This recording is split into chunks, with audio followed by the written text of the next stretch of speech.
Istorbo kita. Ang layo, mukhang ang layo ng iniigiban nyo. Hi! Ay, bata pa.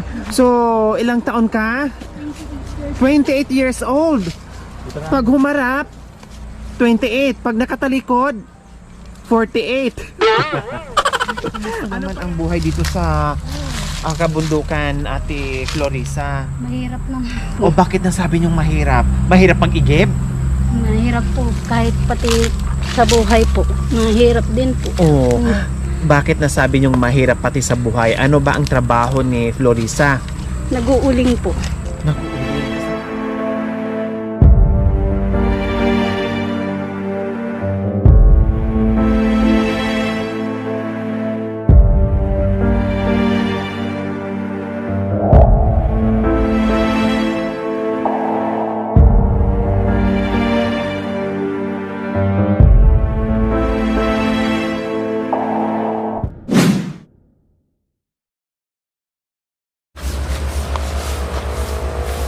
Nandito tayo kay Flordelisa, dinaanan at galing tayo sa Alaminos, dinaanan natin sila, kumustahin natin. Ito yung mag-asawa na masisipag, yung mister niya, mangingisda, tapos siya nag-uuling, gumagawa din ng paraan. Hello, Flordelisa! Ay, ang ingay ko, may natulog palang mga bata, sorry, hindi ko alam. Oh, tumaba ka! Ha, anong nangyari sa'yo? Ha? Tumaba ka, Flordelisa? Tumaba ka o buntis ka? Buntis po. Aray! Kailan ba ang huling pagkikita natin? Mga ano po, yata po nung last year yata. Last year pa, di ba? Opo. Last year. Tapos, ilang buwan na? 9 months po. Eh, kapanganakan mo ngayong buwan. Opo. Oh, sige ka pa, walis-walis. Baka mamaya, delikado sa iyo. Nag-uuling ka pa din? Hindi nga po. Bakit tumigil kayo sa pag-uuling? Nag-uuling pa rin po, pero buntis po kasi po. Wala namang problema doon. Wala namang problema kahit Kabuanan. buntis. Kabuanan po, mayroon din po kaming sinasalang po dyan na iulingin namin mag-asawa. Nandiyan si mister mo? Opo. Joke lang. Siyempre, pag buntis magpahinga, nagulat ako sa'yo. Nung kanina nagwalis ka, hindi ko napansin. Nung gumalan ka, napansin ko na buntis ka pala. O, ito yung bunso mo. Opo. Diba? Malaki na. O, takpan mo muna yung ano. Yung dati, dito yung bahay nila.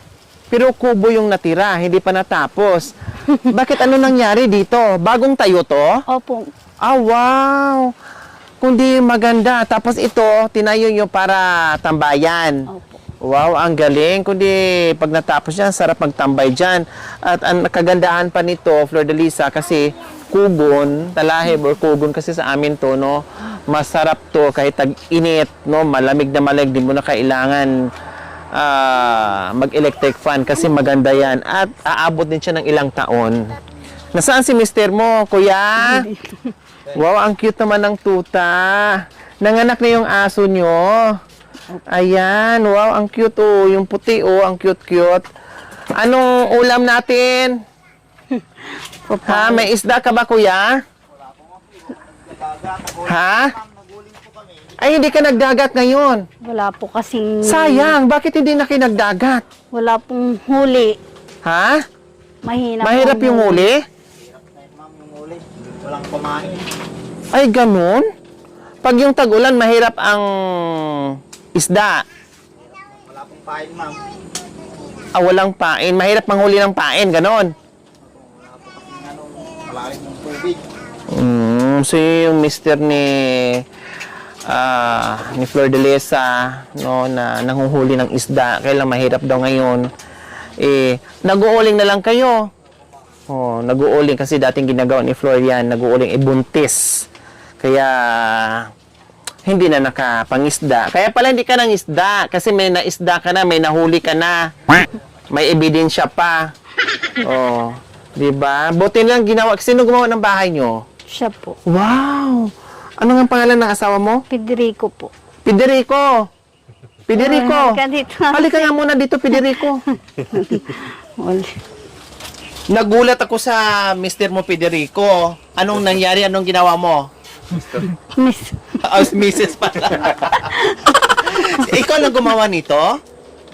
Wow, ang galing. Ang sipag talaga mga kababayan, no? Kasi dati yung bahay nila, hindi naman sirang-sira, no?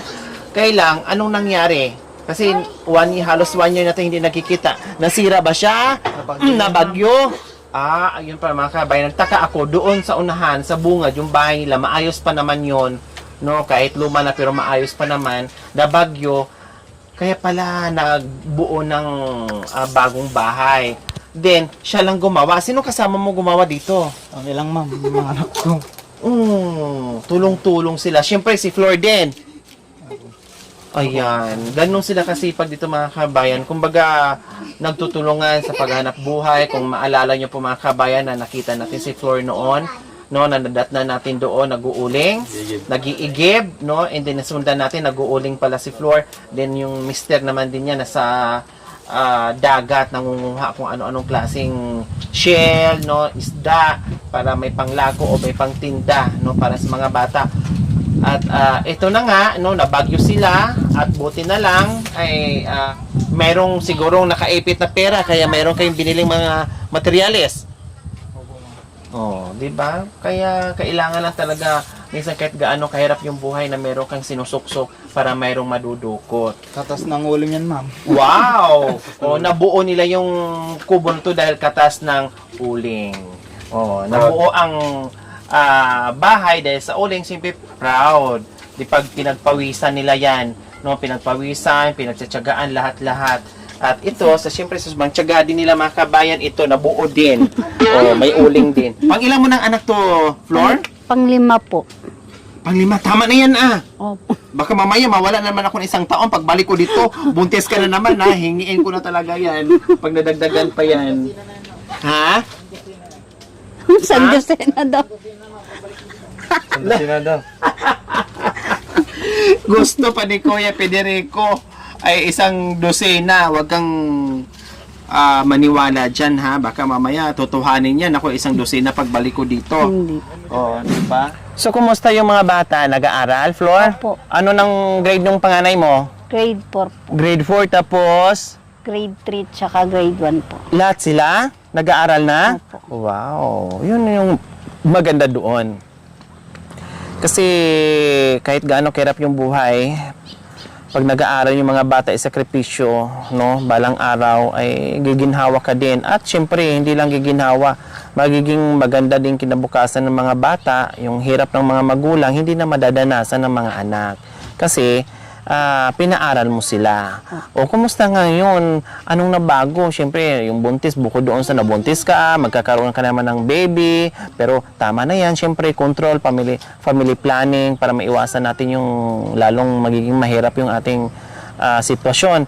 Kumusta naman ngayon, Flor, na sabi nyo, at wala nang gaanong huli sa dagat, no, nag-uuling lang kayo, at the same time buntis ka na hindi ka na makapagtrabaho o makagawa ng paraan kasi siyempre buntis ka. Dati trabaho sila kay, kumikita sila kay, ikaw naman din kumikita, lako doon, lako dito, kumbaga gumagawa ka din ng diskarte. O ngayon na Maayos-ayos din po. Konti lang po yung buhay namin. maayos-ayos din, kahit paano, ibig sabihin nakakaraos pa din. Opo. Nakakaraos ka pa rin sa araw-araw. Kumusta pala, Flor, yung panimulang negosyo natin noon? Binili po namin po ng lambat po yun. Binili nyo ng lambat, tapos Tapos nagtinda-tinda rin po ako, tapos namatay yung biyanan ko po. kasi mga kabayan, meron silang nag-sponsor doon, hindi ko na maalala, no? May nag-sponsor sa kanila noon na nagpadala ng pera, no? Bili Ng po lambat. namin lambat Tapos, po. yung Tapos mga yung iba- nagtinda-tinda kayo. Opo. Tapos, Tapos namatay yung biyanan namin, hindi namin na asikaso ng maigi. No? yung tinitindahan nyo. Kumbaga, pagtinda kayo, kumita kayo, and then namatay yung biyanan nyo, siyempre tumulong kayo, parang hindi na rin nakabangon, nawala yung tindahan. Opo. Pero yung lambat na binili nyo, nasaan na? Nagagamit pa rin ni Opo. ano? Tuwing gabi. Ginagamit po niya Tuwing gabi po pag naglalambat din Saan? po siya. Doon din po. Sa dagat? Opo. Kumbaga hindi pa rin siya huminto doon sa Pagdadagat po. pagdadagat. Nagdadagat siya kahit mahina ang kita, try pa din. And then pinagsabay niya yung uling na dapat yung ginagawa mo dati, di ba? Opo. So pinagsabay niya ngayon mga kabayan yung pag-uuling at pagdadagat, no? Para pag walang huli, kukunti lang, at least meron nakaalalay kasi ang uling di naman araw-araw yung kita eh. Ilang linggo yan bago mauling, Ate Flor? May 5 araw din po. 5 araw. 5 araw, mag-aantay ka pa ng 5 araw. Tapos ilang sako yon? Mga nasa 10 rin po. Kaya 15 ganun po. 10 sako. So ayan po yung buhay dito sa bundok ni Flor, no, at ni Pedrico. No, na masipag sila mga kabayan, no, masipag sila mag-asawa. Kumbaga kahit gaano kahirap yung buhay, basta nagtutulungan, no, kahit paano ay makaraos sa araw-araw. Yun nga lang, nagulat ako dahil akala ko tumaba lang o bilbil lang, pero hindi na talaga eh, no. Madam, ilang ban? 9 months. At 9 months sa'yo. 11 months to sa akin, Flor. Maunahan mo pa ako. Pero lugi ka kasi paglabas nito, naglalakad na, mag-aaral na siya. Eh sa'yo, Diyos ko, ilang taon pa yan bago mag-aral. O, ako nakakatipid ako sa'yo. Naku, tatagal pa yan. Magpapadede ka pa, lahat-lahat mapupuyat ka pa dyan. Ito sa akin, hindi na, diretso na sa school. O, papasok na. Diyos ko, buti nga lumiit ito mga kabayan. Last few months talagang sobrang laki yan. Ngayon lumiit na siya. Paano? Puro ako tubig. Mahina ako sa rice, no? Tubig lang talaga, maano ako sa tubig, no? Tubig. Tapos nagpapapak ako ng ulam. Eh, o anong pagkain natin dyan? Dito pa naman kami matulog ngayon kasi galing kami ng Alaminos. Naalala ko lang, silipin nga natin si Flor Contemplacion, si Flor de Liza. Oh, kasi nagutom na ang buong team. Dito na sana kami mag-dinner. May manok tayo dyan para magkatete ng manok. Meron din po. Ano, manok nyo yan o manok ng kapitbahay? Manok po namin. Okay lang. Kasi kung manok ng kapitbahay nyo, mas okay. Kasi libre tayo. Isa-ako lang natin yan, no? Pwede na. O wala bang malalaking pwede nang katayin natin dyan? Diyan. Uy, kawawa naman na sa kurong. Hindi na yan pangsabong yan ni kuya. Meron din po yung dyan. Kasama rin po niya. Yung babae. Yung iba po nangingitlog. Kaya Kanang wala itlog po. na. Dumami na sila. No. O, di ba? At least okay na. May bahay na sila mga kabayan kahit na bagyo sila. At lumaki pa yung space. Tapos meron pang kubo, oh. Alam ko na ba natin dito? Hanggang December na lang po kami dito. Hanggang December na lang kayo. Opo. O, paano yung bahay nyo? Bubuhatin nyo?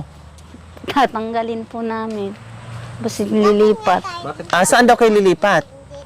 Hindi pa po namin alam yung relocation po namin. Diyos ko. Sa bagay, light materials lang naman. Madali lang naman siyang baklasin. Wala namang semento. Kailang mahirap maghahanap kung wala ka pang malilipatan talaga. Walang katiyakan kung saan ka magtayo ulit ng bahay. Yun yung mahirap mga kabayan, no? Yung bang paalisin ka ng may-ari ng lupa, tapos hindi mo alam kung saan ka lilipat, hindi mo alam kung ang lilipatan mo, kung magpapaalam ka, kung papayagan ka, patitirahin ka, yung ganun, ang hirap. Kayo ba may nakausap na magtirikan ng bahay Dun, din na po sa makalipat kayo sa kabilang bundok po. sa tawid? Opo. Nandito kayo sa north, sa south kayo, magiging south kayo, parang ganon. Kailang bundok na naman ganito ulit. Opo. Naku, magpanimulang lakaran naman sa kabundukan. Bakit? Kasi may tiyuhin po ako dun nakatira din po, hindi na sila paalisin. Kaya Doon po na din kami. kayo. Kasi ito gagamitin nila. Opo. Magiging daan. Parang magiging daan ito. Opo. Okay. So lalo na ngayon, inayos yung daan dyan, di ba? Maganda na. Hanggang saan yung daanan dyan? Hanggang Doon? po sa taas. Saan yan? Anong mayroon doon? Mga baboy po, kambing. Dito sa may-ari farm. Parang ganon. May farming dyan. Opo. Ah, okay. Yan, tuta kapalit ng bigas. Okay na yung tuta mo. Bye-bye. Palit tayo bigas ha. Okay, ayan. Floor. Oh. Bagong bahay, bagong biyaya. Ayan, meron ka ng bigas, assorted groceries, at isang tray na itlog. Siyempre, ito, laging may kasama pambili ng ulam para sa mga bata. At Maraming salamat po, Ma'am Lori. Binigyan niyo po kami ng biyaya na makakatulong po sa amin. ayan, walang ano man, Floor. Alam kong masipag ka. No? Natutuwa ako sa inyong mag-asawa din ng pagkasipag nyo. Nagtutulungan kayo. Kailang, siyempre, advice ko lang, huwag na nating dagdagan na ha. Tama na yung 6? 5? Tawa na po. Ilan? 5. 5. So, tama na yung 5. Kasi, siyempre, kawawa. Gaya nga ng sinabi ko kanina, kawawa yung mga bata. At the same time, no, yung trabaho natin ay minsan hindi pa sapat, kulang, and then madagdagan yung mga anak natin, mga bata natin. So, maapektuhan yung pag-aaral na baka ngayon, kaya pang paaralin, pag nadagdagan sa susunod, hindi na kayang pag-aaralin kasi dumadami at lumalaki yung expenses. No? Ate Flor, okay, sige. So, ayan po mga kabayan, dinaanan lang po talaga namin sila. No? Butin lang pala. Gusto nating dumaan dito kasi may ibabalita pala si Flor, no, itong palabas na bunsong anak niya. Babae, lalaki? Lalaki po. Lalaki. Ilang lalaki mo na? Magdadala ko. 2. Tatlong babae. Okay. Tama na talaga kasi 3 babae, isang lalaki. Ngayon magiging 2 na. So, enough na talaga kasi kung patay tayo dyan pag sinabing kailangan 3 babae, 3 lalaki, wala na. Pag nadagdagan ng isang babae, wala na. Magiging 1 dosena nga yan, Flor, sa katagalan pag habol ng habol, no? Oh, ikaw, masaya ka? May ading ka na, be? Ito yung panganay mo? Opo. Grade 4? Opo. Tama, grade 4? Opo. Ayan. Pag-aaral sila na mag-aral. Okay, meron ditong may pang merienda dito.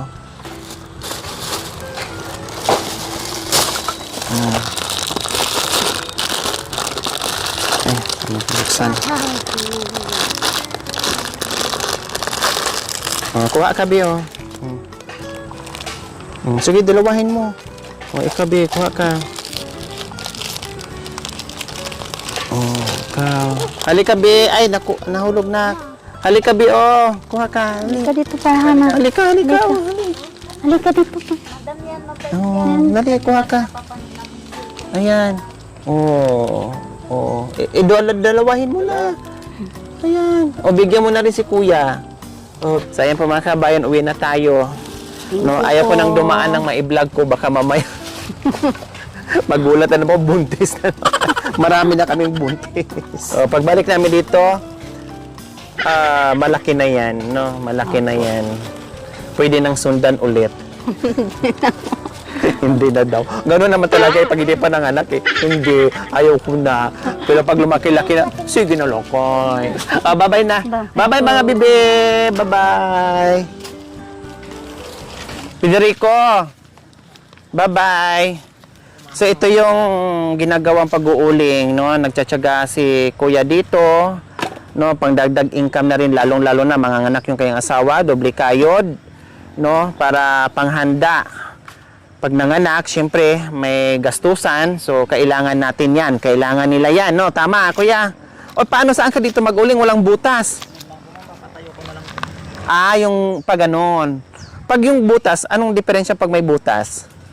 Pag napasukan pa ng tubig yun, ma'am, wala may ilaw na po. So, kailangan ganun lang, file lang, tapos tabunan. Ayan, so ito yung mga kahoy. Mangga to, yung mga manggang humigana. So, tinatanggalan nyo ng tinatanggalan nyo. Okay. So, buti lang yung mga kahoy ay malaya kayong kumuha dito para pang uling. Dito lang po. Dito na lang po, ma'am, kasi bawal na rin po. Yung mga maliliit lang. Kasi dito mga kabayan, kaya paalisin sila kasi parang gamitin may farm ata dyan, no? Farm dyan. Tapos, siguro pinuputo na yung mga kahoy, yung pwedeng iuling, pinapayagan sila, no? Kasi lilinisin dito mga kabayan, no?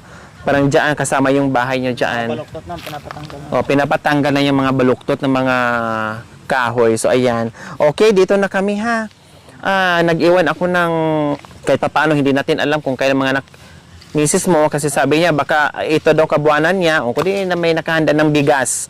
Kasi ito matagal-tagal pa itong pera kaya at least meron ng groceries, meron ng cash at meron ka pang bigas. Saan ka? Maglalagay rin. Garagaran naman. Baka mamaya. Delikado. Hindi, dito lang po. Tama ko dito yan. Anong lalagariin mo? Yung nilakay? Dahan-dahan ka ha, kasi delikado sa'yo ha. Saan dyan lalagariin mo? Ikaw lang talaga naglalagari, pati yun oh? Grabe mga kabay, nakasipag talaga no. Noon nga siya lang mag-isa, wala yung mister niya. Kaya niyang bumuo ng uling. Diyos ko, ang laki niyan. Floor. Buntis pa yung mga kabayan, 9 months. No, manganganak na itong buwan, pero kumikilos pa. Baka ako'y natatakot mga kabayan, no. Baka mamaya ba manganak ng diuras? Hindi naman. Ha? Hindi naman po. Sa bagay, yung ibang mga buntis, lalo na pag bagong panganak, nag-exercise sila. Anong tawag doon? Lakad-lakad, ganon. Kasi yung, anong tinatawag na, panubigan ata yan, no? Para pag yung nanganak na sila, hindi mahirapan, yung hindi mamanas yung ganon. Tama ba yung sinasabi ko? Yung ganon. Kaya kailang, hindi naman ganito, hindi naman to exercise, trabaho na to eh. Pero talagang ganyan kumbaga nasanay na talaga si Floor. Ito na talaga. Parang hinahanap na sa katawan niya yung ginagawa sa araw-araw, no? Parang hinahanap talaga sa katawan niya. Ganon siya kasipag, ganon sila mag-asa. Kaya ako'y natutuwa dito sa kanila mga kabayan kasi nagtutulungan talaga sila. Yun nga lang, Floor, pagliban mo muna yung mga ginagawa mo kasi delikado sa'yo. Siyempre, doble ingat ka din, Baka mapasama sa'yo. Alalay lang, ha? Okay, Kaya sige. nga hindi po rin po ako nagbubuhat ng may bigat. Dito lang po ako nakaupo.